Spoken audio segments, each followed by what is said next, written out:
اس سے وہ کپڑا گر گیا ہے نا، کپڑا نہیں ہے یہ جو مقناطیس ہے اس ہوا سے گیلا ہوتا ہے، تھوڑا سا نیچے آئس والا یہ ہوا سے خراب نہیں ہوتا، وہ کپڑا ٹوٹ گیا پٹ گیا.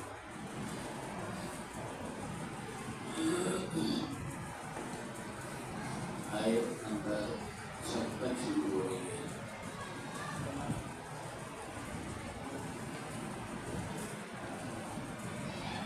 آیت نمبر 56 شروع ہو رہی ہے. اعوذ باللہ من الشیطان الرجیم. بسم اللہ الرحمن الرحیم. ولا تفسدوا في الأرض بعد إصلاحها وادعوه خوفا وطمعا إن رحمة الله قريب من المحسنين.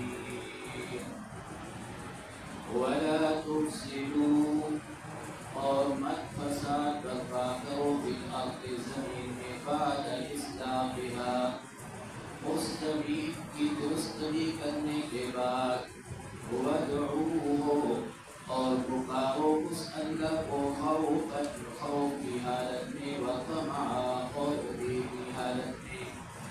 ان رحمت اللہ بے شک اللہ کی رحمت قریب قریب ہے من المحسنین نیکی کرنے والوں کے لیے. وَلَا تُفْسِدُوا فِي الْأَرْضِ زمین میں فساد مت برپا کرو اس کی اصلاح کرنے کے بعد. زمین کی اصلاح ظاہری طور پہ بھی اور باطنی طور پہ بھی ہو چکی تھی. اب اللہ فرماتے ہیں کہ ظاہری اور باطنی طور پہ درستگی کے بعد اب اس کے اندر فساد مت برپا کرو. ظاہری اصلاح زمین کی یہ ہے کہ زمین بنجر ہو چکی تھی، زمین ناقابل کاشت ہو چکی تھی. اللہ رب العزت نے زمین کے اوپر بارش برسائی اور بارش برسانے کے بعد اللہ رب العزت نے اس زمین کے اندر اگانے کی صلاحیت کو پیدا کیا. اب وہ زمین تمہارے لیے گندم بھی اگاتی ہے، اب وہ زمین تمہارے لیے پھل بھی اگاتی ہے، اب وہ زمین ہر قسم کا اناج تمہارے لیے جو ہے وہ اگاتی ہے. تو اب اس کا فساد کیا ہے؟ فساد گناہ کرنا ہے. حدیث میں آتا ہے کہ جب زمین کے اوپر گناہ ہوتے ہیں تو اللہ بارشوں کو روک دیتے ہیں، بارشیں رک جاتی ہیں، پھر زمین اگانا چھوڑ دیتی ہے. جب زمین اگانا چھوڑ دیتی ہے پھر جو ہے وہ ملک کے اندر اور کائنات کے اندر کارسانی شروع ہو جاتی ہے. پھر لوگوں کے اوپر جو ہے وہ ہر چیز کا بھاؤ گرا ہو جاتا ہے، مشکل ہو جاتا ہے. گندم خریدو تب، دیگر چیزوں خریدو تب. اب یہ کیوں ہو گیا؟ یہ میرے اور آپ کے گناہوں کی وجہ سے ہوا. تو گناہ زمین کے اندر جو ہے وہ فساد ہے. حالانکہ یہی سوال جو ہے مشرکین مکہ سے کیا گیا تھا کہ زمین کو مردہ کرنے کے بعد کون زندہ کرتا ہے. سورہ عنکبوت کے اندر اللہ رب العزت نے ان سے سوال کیا وَلَئِن سَأَلْتَهُمْ مَنْ خَلَقَ السَّمَاوَاتِ وَالْأَرْضَ وَسَخَّرَ الشَّمْسَ وَالْقَمَرَ لَيَقُولُنَّ اللَّهُ فَأَنَّىٰ يُؤْفَكُونَ. وَلَئِن سَأَلْتَهُمْ مَنْ نَزَّلَ مِنَ السَّمَاءِ مَاءً فَأَحْيَا بِهِ الْأَرْضَ بَعْدَ مَوْتِهَا. اللہ مشرکین مکہ سے سوال کر رہا ہے، میرے پیغمبر آپ ان سے پوچھے وَلَئِن سَأَلْتَهُمْ مَنْ نَزَّلَ مِنَ السَّمَاءِ. ذرا ان مشرکین مکہ سے سوال کریں کہ کون ہے جو آسمانوں سے بارشیں اتارتا ہے اور بارشیں اتار کر فَأَحْيَا بِهِ الْأَرْضَ مِنْ بَعْدِ مَوْتِهَا اس زمین کے بنجر ہو جانے کے بعد، اس زمین کے مردہ ہو جانے کے بعد اس زمین کو کون زندہ کرتا ہے؟ میرے پیغمبر یہ سوال کرو گے، آپ کو جواب ملے گا لَيَقُولُنَّ اللَّهُ۔ یہ بنجر زمینوں کو زندہ کرنا، اس کے اندر جو ہے وہ کاشتکاری کی صلاحیت پیدا کرنا، اس زمین کے اندر اگانے کی صلاحیت پیدا کرنے والا مشرکین مکہ بھی کہتے تھے لَيَقُولُنَّ اللَّهُ، یہ سارا کچھ کرنے والا اللہ ہے۔ پھر میرے پیغمبر کہہ دیجئے قُلِ الْحَمْدُ لِلَّهِ بَلْ أَكْثَرُهُمْ لَا يَعْقِلُونَ۔ تمام تعریفیں اس ذات کے لیے ہیں جو تمام جہانوں کا پالنہار ہے، جو تمام جہانوں کا جو ہے وہ تمام جہانوں کو رزق دینے والا ہے، تمام کی سروں پکار کو سننے والا ہے، تمام کو اولاد دینے والا ہے۔ تمام تعریف اس اللہ کے لیے ہے۔ بل اکثرهم لا یعقلون، بلکہ اکثر پھر بھی لا یعقل ہے، وہ عقل نہیں رکھتے۔ ایسی قادر مطلق ذات کو چھوڑ کر در در کی ٹھوکریں کھاتی ہیں، در در کے جا کر اپنی جھولیاں پھیلاتی ہیں۔ دوسرے مقام پہ میرا رب اپنی قدرت کا اظہار کرتی ہے، فرماتی ہیں وَمِنْ آيَاتِهِ يُرِيكُمُ الْبَرْقَ خَوْفًا وَطَمَعًا وَيُنَزِّلُ مِنَ السَّمَاءِ مَاءً فَيُحْيِي بِهِ الْأَرْضَ مِنْ بَعْدِ مَوْتِهَا إِنَّ فِي ذَلِكَ لَآيَاتٍ لِقَوْمٍ يَعْقِلُونَ۔ اللہ کی قدرت کی نشانیوں میں سے یہ ہے کہ یُرِیکُمُ الْبَرْقَ خَوْفًا وَطَمَعًا، وہ تمہیں بجلی کی چمک کو دکھاتا ہے، بادل کی کڑک کو دکھاتا ہے۔ اب جب بجلی چمکتی ہے، بادل کڑکتے ہیں، تو آپ کو بارشوں کی بھی امید ہوتی ہے، آپ کو یادہ باری کا خوف بھی ہوتا ہے، آپ کو طوفانوں کا خوف بھی ہوتا ہے، آپ کو سیلابوں کا خوف بھی ہوتا ہے۔ لہذا بارش کی امید ہے کہ بارش نہ برسے تو بالکل زمین بنجر ہو جاتی ہے، بارش نہ برسے تو زمین کچھ اگاتی نہیں، جب زمین کچھ اگائے نہیں تو انسان کے لیے کھانے کے لیے کچھ نہیں ہے۔ دعائیں کرتی ہیں کہ اللہ کا رسالے جیسا سما پیدا ہو گیا، اللہ رحمت کی بارش عطا فرما۔ اللہ پھر دکھاتا ہے تمہیں بادل کی کڑک کو بھی اور چمک کو بھی، اور پھر تمہیں بارش کی امید بھی ہوتی ہے، اور تمہیں جو ہے وہ خوف و خطر بھی ہوتا ہے۔ اللہ فرماتا ہے فَيُحْيِي بِهِ الْأَرْضَ بَعْدَ مَوْتِهَا، اللہ اس زمین کے مردہ ہو جانے کے بعد اس زمین کے اوپر بارش برسا کے زندہ کر دیتا ہے۔ إِنَّ فِي ذَلِكَ لَآيَاتٍ لِقَوْمٍ يَعْقِلُونَ، ان بنجر زمینوں کو زندہ کرنے کے اندر، بارشوں کو برسانے کے اندر بڑے عبرت کی نشانیاں ہیں، بڑے جو ہے وہ عبرت کی نشانیاں ہیں، بڑا سامان ہے۔ لیکن ایسی قوم کے لیے یعقلون، جو دل و دماغ کو حاضر رکھتی ہے، جس کا عقل ہے۔ تو یہاں فرمایا فَلَا تُفْسِدُوا فِي الْأَرْضِ بَعْدَ إِصْلَاحِهَا، تو یہ زمین کی ظاہری اصلاح کرنا ہے، باطنی اصلاح زمین کی یہ ہے۔ انبیاء علیہ السلام کو اس کائنات کے اوپر مبعوث فرمایا، انبیاء کے اوپر کتب سماویہ نازل فرمائی۔ حضرت موسیٰ علیہ السلام کے اوپر تورات نازل ہوئی، حضرت عیسیٰ علیہ السلام کے اوپر انجیل نازل ہوئی، حضرت داؤد علیہ السلام کے اوپر زبور نازل ہوئی، محمد مصطفیٰ صلی اللہ علیہ وسلم کے اوپر قرآن پاک نازل ہوا۔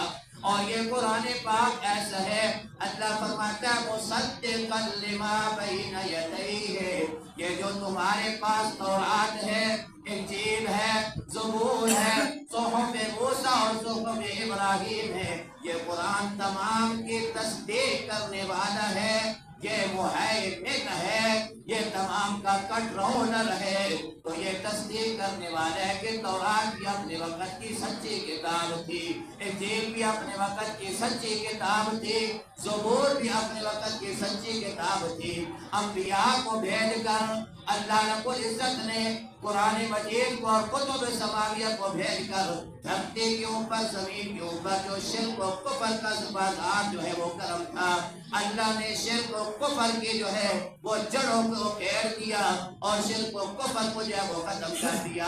اب جب شرک و کفر انبیاء کی بعثت کی وجہ سے ختم ہو گیا، قرآن کے نزول کی وجہ سے ختم ہو گیا، فرمایا وَلَا تُفْسِدُوا، اب اس کے جو ہے وہ درست ہو جانے کے بعد اب شرک مت کرو، اس کے درست ہونے کے بعد کفر مت کرو، اس کے جو ہے وہ قرآن کے آ جانے کے بعد، قرآن کی درستی کرنے کے بعد بے پردگیاں مت کرو، جھوٹ مت بولو، غیبت مت کرو، یہ سارے کے سارے گناہ زمین کے اندر فساد پیدا کرنے والے ہیں۔ فرمایا وَلَا تُفْسِدُوا، مت فساد برپا کرو، بعد اصلاحها، اس زمین کی درستی کرنے کے بعد آگے فرمایا وَادْعُوهُ خوفا وطمعا، اس اللہ ہی کو پکارو خوف کی حالت میں، امید کی حالت میں، خوف ہو کہ میں بڑا گناہگار ہوں، خوف ہو کہ میں ہر وقت گناہ کے اندر لت پت ہوں،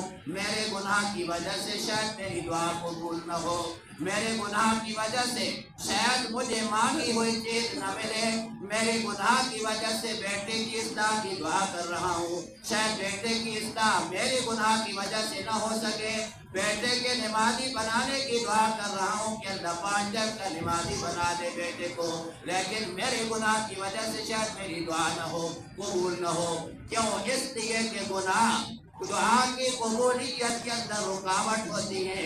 حدیث میں آپ صلی اللہ علیہ وسلم نے مثال سے سمجھایا، آپ صلی اللہ علیہ وسلم نے فرمایا کہ ایک آدمی دعا کر رہا تھا اور اس کے جو ہے وہ گڑ گڑا کے اپنے ہاتھوں سے اور عاجزی اور انکساری کے ساتھ بال بکھرے ہوئے تھے اور اس طرح قد و غبار کے اندر لت پت تھا، تمام کے جو ہے وہ جو قبولیت کے دعا کی شرط ہیں تمام کی تمام پائی جا رہی ہے، ایسا پتہ چلتا ہے کہ ابھی دعا قبول ہو جائے، فرمایا نہیں ہوگی، کیوں؟ مَطْعَمُهُ حَرَامٌ مَشْرَبُهُ حَرَامٌ مَلْبَسُهُ حَرَامٌ، کھانا بھی حرام کا، پینا بھی حرام کا، لباس بھی حرام کا، جہاں تک کہ بدن کے اندر جو غذا دی گئی وہ سارے کے ساری حرام کی ہے، لہذا حرام کھانے سے دعا قبول نہیں ہوتی۔ تو خوفا وادعوہ، پکارو اس اللہ کو خوفا، خوف کی حالت میں ڈر کر کے میرے گناہ بڑے ہیں، شاید میرا اللہ میری دعا کو قبول نہ کرے، وطمعا، امید رکھو، یقین کرو، یقین کے ساتھ مانگو کہ میرا رب میری حالت کو جانتا بھی ہے، میرا رب میرے الفاظ کو سمجھتا بھی ہے، میرا رب میرے الفاظ کو سمجھ کر قبول کرنے کی طاقت بھی رکھتا ہے، امید ہو، علماء نے لکھا ہے خوف بھی ہو، امید بھی ہو، لیکن امید خوف کے اوپر غالب ہو، کیونکہ ناامیدی کفر ہے، اللہ سے ناامید نہیں ہونا چاہیے، ناامیدی کفر ہے۔ فرمایا وادعوہ، اس اللہ کو پکارو خوفا، خوف کی حالت میں وطمعا، اور امید کی حالت میں۔ حدیث میں آپ صلی اللہ علیہ وسلم نے فرمایا اللہ بندے کی دعا برابر قبول کرتا رہتا ہے جب تک وہ گناہ کی دعا نہ کرے، قطع رحمی کی دعا نہ کرے اور اپنی دعا کے اندر جلد بازی نہ کرے، یہ 3 کام نہ کرے، دعا گناہ کی نہ ہو، دعا قطع تلقی کی نہ ہو، گناہ کے اندر جلد بازی نہ ہو۔ صحابہ نے عرض کیا کہ اللہ کے حضور جلد بازی کا کیا مطلب ہے؟ یہ تو پتہ چل گیا کہ گناہ کی دعا قبول نہیں ہوتی، یہ تو پتہ چل گیا قطع تلقی کی دعا قبول نہیں ہوتی، لیکن یہ بتا دو کہ وہ جلد بازی کیا ہے؟ فرمایا جلد بازی یہ ہے کہ بندہ یہ کہہ کر چھوڑ دے دعا کرنا کہ دعا کر کے تھک گیا ہوں، ابھی دعا قبول نہیں ہوئی، لہذا دعا کر نہیں چھوڑ دے، یہ جلد بازی ہے۔ ایسا نہ کرے، مسلسل اللہ سے مانگتا رہے، مسلسل اللہ سے مانگتا رہے۔ یہ 2 سال پہلے راجن پور کی طرف جو ہے وہ جو سیلاب آیا تھا تو میں نے اعلان کیا تھا، کچھ ساتھیوں نے تعاون کیا تھا، تقریباً 10 کے لگ بھگ، اور کچھ جوڑے کپڑوں کے تھے، تو میرے ساتھ ایک اور ساتھی تھا، راجن پور کی طرف ہم دینے کے لیے گئے، تو غالباً مغرب یا عشاء کا وقت تھا، ہم نے ہوٹل پہ کھانا کھایا، ایک نوجوان ہمارے ساتھ بیٹھ گیا، باتیں کرتے کرتے تو اس نے کہا کہ حضرت میری بیوی جو ہے وہ بیمار تھی، میں بڑی فیکٹریوں کا مالک تھا، بیوی بیمار ہو گئی، میں نے دنیا کا کوئی ڈاکٹر نہیں چھوڑا، دنیا کا کوئی مولوی، کوئی پیر، کوئی قبر، کوئی زیارت نہیں چھوڑی، تمام کے تمام کو پھیلا۔ ایک مولوی صاحب کے پاس چلا گیا، اس نے کہا کہ اللہ کے بندے کیوں اپنے آپ کو لٹاتے ہو؟ یہ سارے کے سارے مولوی، پیر اور یہ ڈاکٹر اللہ کے محتاج ہیں، اللہ سے شفا۔ تو کہتے ہیں میں نے کہا کہ میں اللہ سے دعا مانگ، تو کہتے ہیں نہیں، آپ جو ہے وہ جلد بازی کرتے ہو، آپ نے مانگا 2 دن مانگا، 3 دن مانگا، پھر چھوڑ دیا۔ کیا جب چھوٹے تھے تو چھوٹے پن میں جب والدین بارش سے جوتا یا کپڑا مانگتے تھے تو کیا 2-3 دن مانگ کے چھوڑ دیتے تھے؟ میں نے کہا نہیں، بلکہ لگے رہتے یہاں تک کہ والدین مجبور ہو جاتے کہ کہیں سے کب دینا پڑتا تب بھی کپڑے لے کے دیتے تھے۔ تو کہا اس مولوی صاحب نے کہ اس طرح اللہ سے مانگو نا، لگے رہو کہ اللہ تیرے دروازے کو چھوڑ پر کسی کے پاس نہیں جاؤں گا، اللہ تو نے بیمار کیا ہے، تو نے شفا دینی ہے۔ اس طرح جس طرح والدین سے کپڑوں کے جو ہے وہ تمغے مانگتے تھے، نہیں چھوڑتے تھے، اللہ کو بھی نہ چھوڑو۔ مولوی نے کہا کہ یقیناً تیری دعا کو کہتا میرے دل پہ یہ بات لگ گئی۔ وہ ہمیں خطاب کر کے کہہ رہا تھا کہ مولوی صاحب میں اس وقت سے نکلا، آ کر جو ہے وہ اللہ سے مانگنا شروع کیا، رات کو دن کو مانگتا رہا، رو کے رات کو مانگتا رہا۔ اللہ نے میری دعا کو قبول کیا۔ اس وقت سے لے کر پتیاں مجھے یاد ہے کتنے سال نے بتایا، اس وقت سے لے کر آج تک میری بیوی کو سر کو درد بھی نہیں ہوا۔ اس طرح میں نے مانگا۔ آج ہمیں مانگنا نہیں آتا، یہ جلد بازیاں مانگو، 2 دن مانگو، 3 دن مانگو، 4 دن مانگو، پھر چھوڑ دو، قبول نہیں ہوتی۔ فرمایا پھر دعا قبول نہیں ہوتی۔ تو مولوی صاحب کو آج بھی کہتے ہیں، نوجوان تھا کہ مجھے طریقہ سے کہا کہ جس طرح والدین سے کپڑے مانگ کے نہیں چھوڑتے تھے، مجبور ہو کے وہ دے دیتے تھے، اللہ سے بھی اسی طرح مانگو، اللہ آپ کی دعا قبول ضرور کرے گا۔